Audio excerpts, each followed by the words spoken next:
Welcome to Brain Vision. Okay, guys, so this is chapter 15, problem 11.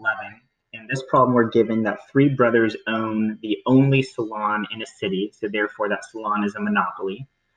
The brother Larry wants to operate the saloon as producing as many drinks as possible without losing any money. Curly wants to produce the revenue maximizing amount of drinks, and Mo wants to produce the profit maximizing amount of drinks. So we want to draw a graph and show where each of these optimal values are. And so we're going to start with our normal supply and demand monopoly graph, if this works. And so here we have demand, here we have marginal cost, here we have marginal revenue, here's the quantity supplied, and here's the price. And so we know for Mo that profit maximization occurs where marginal cost equals marginal revenue. And so that is right here.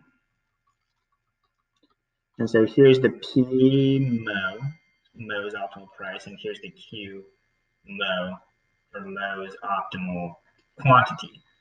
Now for Curly, we want to maximize revenue, so we're going to produce until the marginal revenue reaches zero. Because remember, the marginal revenue is the revenue we get from one additional unit.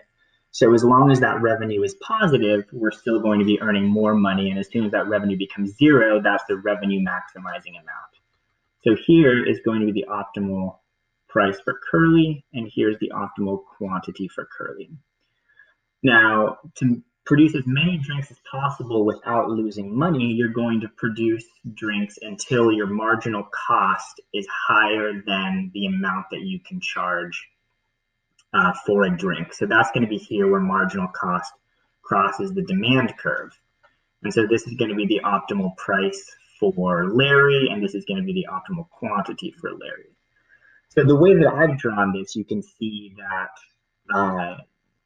maximizing the number of drinks is going to have higher, you're going to produce more than if you're trying to maximize your revenue. If I were to have drawn a much steeper marginal cost curve, then those two would be reversed. But it's always going to be the case that the profit maximizing amount for a monopoly is going to be less than the revenue maximizing amount and the maximum production without losing any money. So this was chapter 15, problem